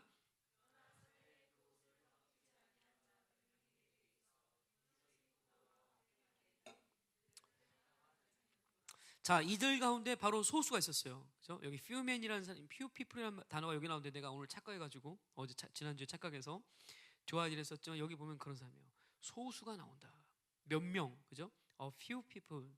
그러니까 그러나 사대에 그 옷을 더럽히지 아니한 자 몇 명 있다는. 자, 이거 보세요. 하나님의 교회는 다 준 것 같은데 거기에 하나님이 새로운 싹을 주세요. 소망이 없는 것 같은데 그 중에서도 살아있는 자들이 있어요. 마치 바알에게 무릎 꿇지 않은 7천인이 남아있던 것처럼 이 시대가 다 변절하고 타락해도 오직 하나님께만 자신의 옷을 거룩과 정결을 지키고 깨끗한 옷을 입고 늘 주님 오실 길을 예비하는 남은 자들이 있다는 거예요. 나는 우리 교회가 전 성도가 이런 남은 자가 되기를 원합니다. 그죠? 이 공동체는 그런 남은 자들이 모이는 교회예요. 그런 교회가 되기를 모이는 거예요. 그죠? 그러니까 오늘 이런 사람들은 영적 상태 자체가 뭐죠? 회색 옷이나 아니면 화려한 색이나 뭐 그런 옷이 아니라 흰색 옷을 입고 모이는 거예요. 자, 이 옷이 어디 나오냐면 계시록 4장 4절에 나오는데 한번 가볼까요? 4장 4절에 보니까 자, 같이 읽읍시다. 시작. 또 보좌에 둘려 24 보좌들이 있고 그 보좌들 위에 24 장로들이 흰 옷을 입고 머리에 금관을 쓰고 앉았더라 했어요. 자, 이 옷을 누가 입냐면 24 장로가 입어요. 기가 막히죠? 그러니까 오늘 이런 흰 옷은 사대교회 식구뿐만 아니라 바로 여기 24 장로, 영광스러운 하나님의 보좌 옆에 앉아있는 장로들도 이 흰 옷을 입고 있어요. 또 어디 나오냐? 7장에도 나옵니다. 자, 가보세요. 7장 9절에 보니까 자, 같이 봅시다. 9절 시작. 이 일 후에 내가 보니 각 나라와 족속과 백성과 방언에서 아무도 능히 셀 수 없는 큰 무리가 나와 흰 옷을 입고 손에 종려 과제를 듣고 보좌 앞과 어린 양 앞에 서서 큰 소리로 외치르되 구원하심이 보좌 앉으신 우리 하나님과 자, 이거 어린 양의 혼인잔치에 참석한 하객들의 모습이에요. 흰 옷을 입고 그분의 보좌 앞에 나가서 종려나무 가지를 흔들면서 바르카바 바셴 아도나이 주의 이름으로 오시니여 당신이 진정한 왕이십니다. 이렇게 외치면서 구원하심이 보좌 앉으신 우리 하나님과 어린 양께만 있도다 선포하는 거예요. 그리고 11절에 모든 천사가 보좌와 장로들과 내 생물의 주위에 있다가 보좌 앞에 엎드려 얼굴을 대고 하나님께 경배하여 이르되 아멘. 찬송과 영광과 지혜와 감사와 존귀와 권능과 힘이 우리 하나님께 세세토록 있을지어다 아멘 하더라. 자, 그래서 그 13절에 장로가 묻습니다. 장로 중 하나가 응답하여 이르되 저 셀 수 없는 큰 무리 흰 옷을 입은 사람들은 누굽니까? 어디서 왔습니까? 그렇게 물어요. 자, 14절 우리 다 같이 읽습니다. 시작. 내가 말하기를 내 주여 당신이 아시나이다 하니 그가 나에게 이르되 이는 큰 환난에서 나오는 자들인데 어린 양의 피에 그 옷을 씻어 희게 하였느니라. 아멘. 날마다 그 옷을 피에 씻는 자들, 날마다 자기 옷을 하얗게 빠는 자들. 그러니까 그 옷이 더러질 수 있어요. 또 때가 묻을 수 있어요. 그러나 매 순간마다 그분의 피에 자기 옷을 빨아서 희게 만든 사람들, 그 사람들이 바로 흰 옷을 입은 사람들이란 말이죠. 아멘입니다. 아멘. 스가랴 3장에도 대제사장 여호수아의 더러운 옷을 벗기고 하나님이 명령합니다. 저에게 아름다운 옷을 입혀라. 면류관을 씌워라. 바로 그 아름다운 옷이 우리가 입을 흰 옷이란 말이에요. 우리는 주님을 맞이할 때 흰 옷을 입고 그분 앞에 서는 날이 올 거예요. 흰 옷을 입고 자, 그 다음에 뭐라고 했어요? 그냥 옷만 입는 게 아니라 나와 함께 걸어다닌대. 입고 나와 함께 산책한대. Walk with me. 나와 함께 걷는다는 거예요. 그러니까 마치 에녹이, 그죠? 에녹이 300년 동안 하나님과 동행했듯이 모든 시간을 동행하는 거야. 아담이 동산에서 하나님과 거닐면서 교제했듯이 하나님과 거니는 흰 옷을 입은 영광이 이기는 자들에게 있다는 거예요. 여러분, 이것은 성령님과 이렇게 사는 거예요. 그렇죠? 그러니까 흰 옷을 입은 자들은 늘 삶이 어떻게 하냐면 성령과 walking by spirit. 갈라디아서 6장의 말씀이죠. 그죠? 5장인가? walking by spirit. 또 step by step. 성령님과 함께 보조를 맞춰가는 거예요. 그리고 leading by spirit. 그분이 이끄시는 대로 따라가는 거예요. 이렇게 그분과 함께 걸어다니면서 흰 옷을 입고 늘 하나님과 동행하는 사람들, 이런 자들이 소수가 교회에 있다는 거예요. 나는 우리 전 교회의 모든 식구들이 이런 소수가 되기를 축복합니다. 이런 하나님의 동행하심, 그리고 하나님의 거룩하게 하심을 날마다 기억하는 우리 공동체가 되기를 주의 이름으로 축복한단 말입니다. 자, 그러니까 우리 하나님은 공의 하나님이기 때문에 이 교회를 향해 심판하지만, 그러나 그들 중에 흰 옷을 입고 또 주와 함께 거니는 이런 자들을 택하여서 따로 지명해 부른다는 거예요. 자, 그들을 향해 뭐라 합니까? 그들은 합당한 자다 이랬어요. 왜 그들이 그런 약속을 받습니까? 그들은 합당하다. 이 합당하다는 얘기는 우리 2절에 본 것처럼 저울에 달아봤는데 그 분량이 찼다는 거예요. 저울에 달아보니까 분량이 차고 넘쳤다는 거예요. 그러니까 그들을 향해 You are worthy. They are worthy. 그들은 충분히 그렇게 합당하다 이렇게 얘기하는 거예요. 여러분, 오늘 우리 공동체가 주님이 보실 때 사람이 보는 거 말고 사람이 볼 때 괜찮냐 이게 아니라 그분이 보실 때 넌 합당하다, 이런 인정을 받을 수 있는 하나님의 교회가 되기를 꿈꿔야 됩니다. 응? 그런 교회가 될 줄 믿습니다. 그죠? 자, 이들 위해 어떤 일이 일어납니까? 계시록 20 아까 봤던 어디요? 7장에 15절에 보니까, 자 같이 읽어봅시다. 7장 15절 시작. 그러므로 그들이 하나님의 보좌 앞에 있고 또 그의 성전에서 밤낮 하나님을 섬김에 보좌에 앉으시니가 그들 위해 장막을 치신다. 우리가 꿈꾸는 다윗의 장막이 보세요. 하나님이 우리 위해 당신이 스스로 장막이 되시는 거예요. 응? 그런 한 해가 되기를 소망합니다. 응? 그런 시즌이 우리에게 되기를 원합니다. 그죠? 자, 그래서 주님이 이제 약속을 주시죠. 마지막 5절 6절 보고 마칩시다. 자, 5절 같이 읽어봅시다. 시작. 이기는 자는 이와 같이 흰옷을 입을 것이요 내가 그 이름을 생명책에서 결코 지우지 아니하고 그 이름을 내 아버지 앞과 그의 천사들 앞에서 신하리라. 자, 그분이 주시는 약속이 뭡니까? 이긴다, 이길 수 있다라고 믿고 이기는 자에게 어떤 약속이시면 흰옷을 입힌다는 거예요. 오늘 여기 나오는 흰옷은 제사장들이 입는 세마포 같은 옷을 얘기하는 거예요. 그러니까 이것은 우리가 그 나라에 가면 왕적인 역할을 하는 왕 같은 제사장으로서 흰옷을 입는 거예요.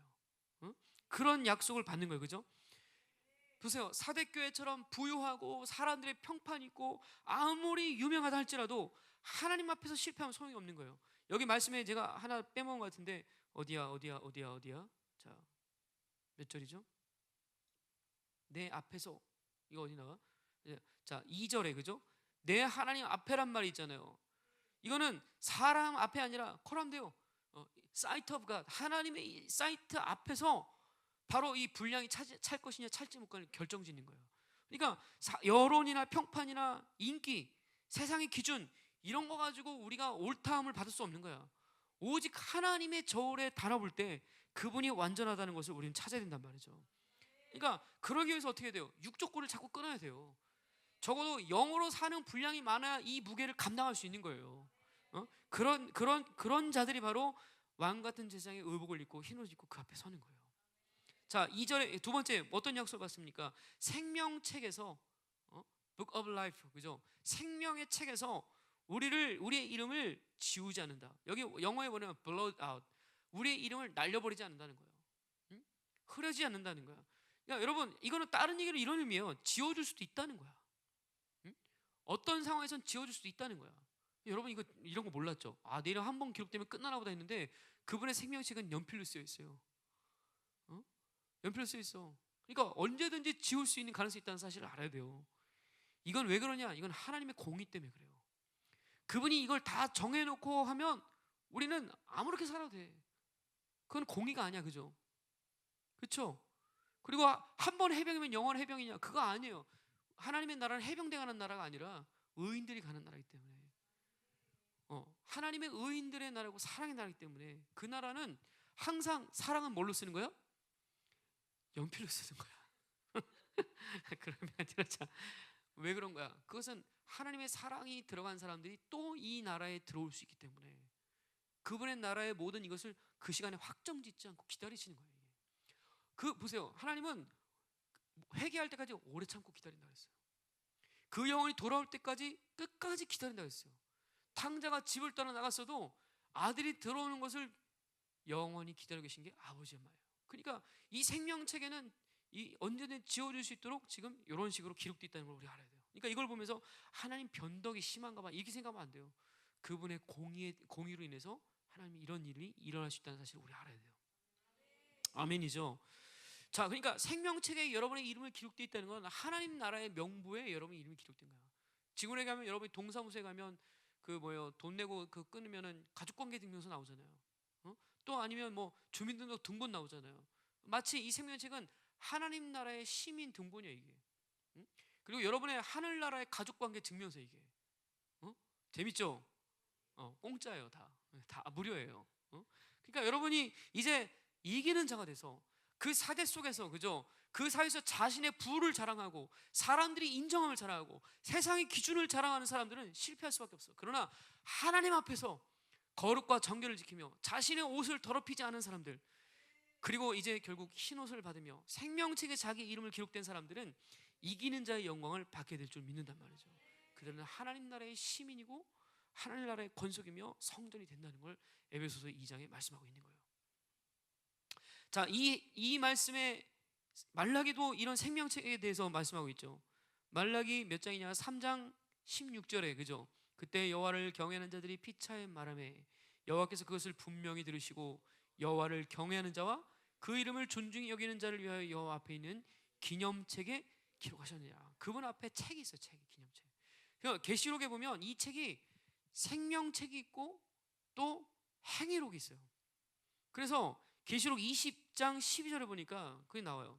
자, 또 내가 보니 죽은 자들이 큰 자나 작은 자나 그 보호자 앞에 서 있는데 책들이 펴 있고 또 다른 책이 펴졌으니 곧 생명책이라 죽은 자들이 자기 행위를 따라 책들이 기록된 대로 심판을 받으리니. 여러분, 이 행위록이 뭐냐면 고대 사회에, 고대 근동에 왕의 어전에는, 왕의 자리 보좌 앞에는 행위록이 있었대요. 그래서 신하들이 중요한 날이나 어떤 1년 그 기념일이 다가오면 그 책을 펴서 공신의 행적을 읊어줬대요. 그래서 마치 아하수에로 왕 때, 그죠? 반란을 일으켰던 것을 이게 그래서 잠전 모르드게의 행적을 신하들이 쫙 읽으면서, 그죠? 아, 모르드게가 이런 얘기를 했어, 이런 일이 있었어? 그러면서 왕이 그 상을 주듯이 그 행위록이 왕 앞에 있었다는 거예요. 우리 하나님의 존전 앞에도 우리의 행위록이 있어요. 그래서 하나님이 우리가 한 행위를 보면서 그것에 따라서 상과 심판을 결정하신다는 것을 지금 계시록이 말하고 있는 거예요. 여러분이 이 생명책과 행위록에 진짜 멋있게 기록되기 축복합니다.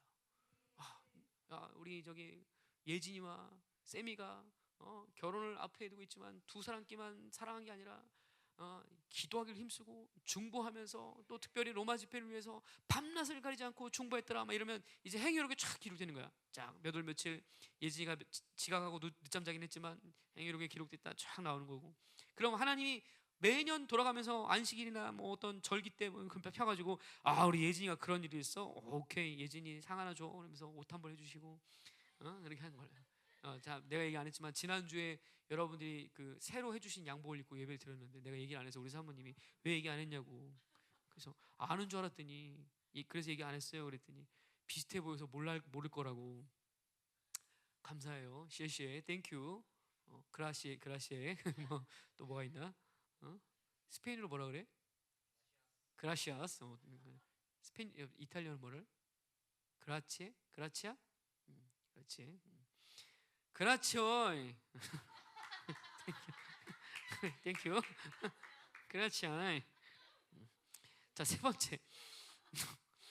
세 번째 어떤 약속을 주시냐?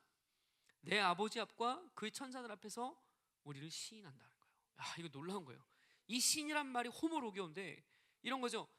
하나님이 우리를 할 때 우리의 이름을 인정해 준다. 인정.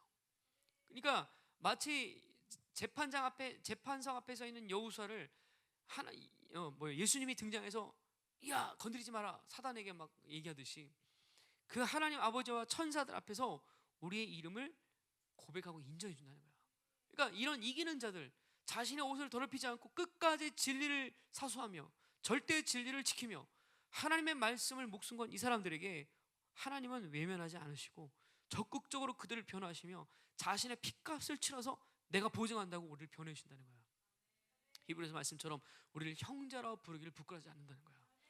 그리고 우리에게 승리의 면류관, 생명의 면류관을 주신다는 거죠. 여러분, 이 약속을 우리 공동체 모두가 믿음으로 받으세요. 이 시대는 사대교회 같은 시대예요. 부유함, 물질, 다 물질주의로 살아가지만 그러나 이름만 있고 그런 무명한 유명무실한 이런 시대의 교회들의 모습이 얼마나 많습니까? 살아있는 것 같지만 죽은 믿음, 살아있지 않은 신앙과 그런 교회들이 얼마나 많습니까? 그러나 나는 진짜 여러분 우리 모두가 남은 자의 교회가 되기를 축복합니다. 우리 교회가 하나님이 원하시는 바로 그런 교회의 모습을 세워가는데 여러분이 헌신하는 게 나는 너무 기쁘고 여러분도 그런 교회를 소망하면서 아마 이 자리에 모였다고 믿습니다. 그죠? 그 하나님이 주신 이 꿈을 모두가 함께 꿔야 돼요. 그리고 이 꿈을 모두가 잃어버리지 않아야 돼요. 내가 로마에서 이 남은 자들이 흘렸던 순교의 피가 살아난 것을 가지고 내가 여러분에게 돌아가겠습니다.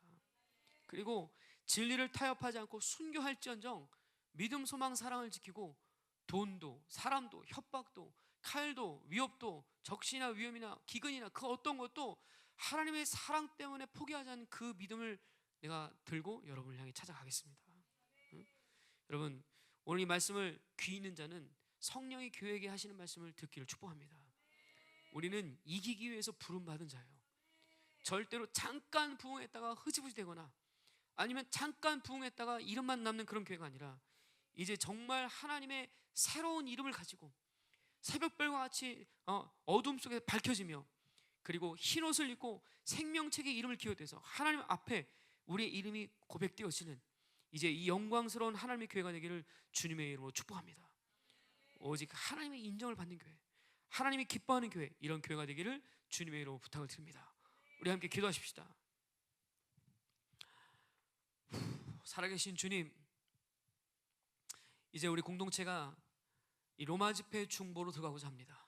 하나님, 우리가 당신의 교회를 꿈꾸며 이제 이 시즌에 이 시대가 주는 것, 이 시대가 추구하는 것, 이 시대가 우리에게 말하는 것들을 듣지 않고 오직 하나님의 음성에 귀를 기울이고 성령의 음성을 귀를 기울여 모였습니다. 주님, 이 공동체 가는 앞길에 그 영광 있게 하여 주옵소서.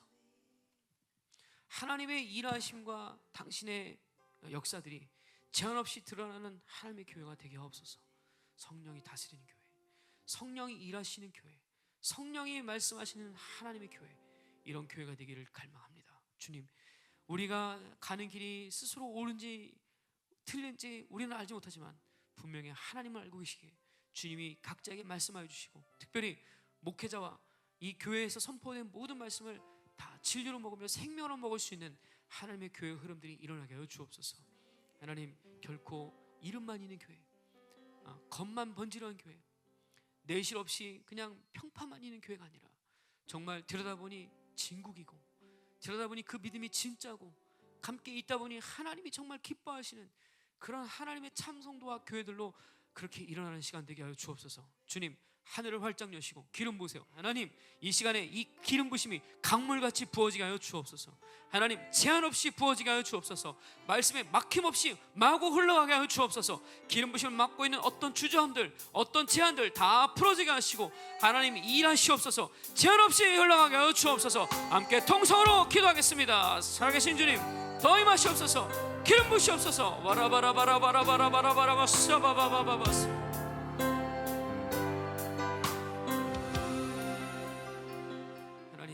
사대교회는 우리 이 이름은 기억 안 나지만 이 공동체에 순교자가 있었다고 말씀하고 있습니다. 하나님, 비록 소수였지만 목숨을 버리기까지 하나님의 말씀을 지킨 사람들, 자기 옷을 더럽히지 않기 위해서 그 믿음을 타협하지 않기 위해서 끝까지 순교하기까지 신앙을 지킨 사람이 있었습니다. 주님, 그들은 이름도 없고 빛도 없지만 그런 하나님, 이들은 하나님 나라에서 흰옷을 입고 생명책에 이미 확정된 이름을 받았으며 또 그 이름을 시인하는 자리에 영광스럽게 서게 될 것인데 주님, 우리도 그 영광을 사모합니다. 우리도 이 파루시안의 날에 주님의 앞에 설 때 부끄러움 없이 담당하게 당신 앞에 설 수 있는 그러한 신부대 공동체가 되게 하여 주옵소서. 주님, 이름뿐인 신앙, 이름뿐인 교회가 아니라 하나님 보실 때 정말 기뻐하는 교회, 주님 보실 때 인정할 수 있는 교회, 그런 교회로 우리가 서기를 갈망합니다. 주님, 일하시옵소서. 기름 부으시옵소서. 그리고 이 로마 집회를 통해서 공동체의 이 영광이 새롭게 흘러가게 하시고 순교자의 모든 신앙의 모든 것들이 공동체에 제한 없이 흘러가게 하시사 생존 본능, 종교의 영, 바벨을 모든 모든 영의 역사에 완전히 단절되게 하시고 하나님의 나라의 모든 흐름들이 왕성히 일어나며 남은 자들이 등장하며 비록 소수할지라도 하나님의 말씀에 목숨 거는 참 교회도 일어날 수 있도록 이 공동체를 축복하여 주옵소서. 하나님, 남녀노소 한 사람도 빠짐없이 남은 자의 반열에 설 수 있도록 하나님 위대한 역사를 기대합니다. 일하실 주님을 기대합니다. 드린 손길을 축복합니다. 하나님, 이들의 모든 물질이 하나님 나라에 풍성하게 하시고 또 지난주에 로마 집회를 위해서 아낌없이 드린 우리 성도들을 축복합니다. 하나님 이 물질을 갖고 이 집회 위에 드릴 때 하나님 영광을 받으시고 그 영광이 공동체 위에 큰 영광으로 전리품으로 흘러가도록 축복하여 주옵소서. 주님, 이들의 수고와 이들의 쓸 것들을 포기하고 하나님께 드린 이 믿음의 역사들을 주님 기억하시사 하나님 공동체가 이 영광에 동참하도록 은혜를 여시옵소서. 이제는 교회 머리 되신 우리 주 예수 그리스도의 은혜와 하나님 아버지의 거룩하신 사랑과 성령님의 내주통 위로 충만하신 역사가 이제 당신의 참된 교회가 되기를 갈망하는 그런 영혼들, 그리고 그들의 가정과 직장과 기업과 비전 위에, 그리고 전 세계에 파송된 당신의 사랑하는 사역자들 위해, 그리고 이탈리아, 로마와 이스라엘과 생명사역 위에 든든한 교회 위에 이제로부터 영원토록 함께 있을지어다. 아멘. 아멘. 여러분 한 주간 승리하시고 다음 주에 멋진 모습으로 함께 만나기를 고대하겠습니다. 할렐루야.